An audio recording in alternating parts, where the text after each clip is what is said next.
వర్గీకరణ అయ్యిందా కాలేదా? కరెక్ట్ అయిపోయారు గట్టిగా కాలేదు కదా. మరి కొంతమంది దొంగలు ప్రెస్ మీట్లు పెట్టుకుంటా అయ్యింది ఇక సప్పుడే కూకోవాలి ఇంకేం పంచాలని చెప్పేసి మాట్లాడుతున్నారు.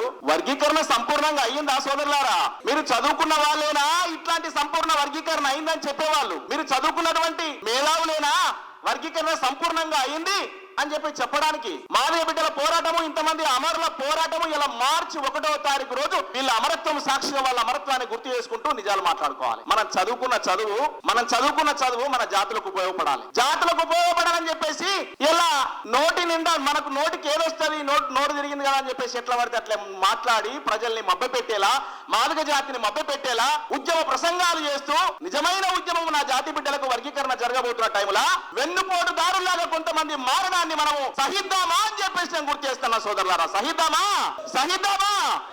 ఇది వర్గీకరణ ఉద్యమానికి వెన్నుపోటు కాదా? ఒకసారి ఆలోచించాలి.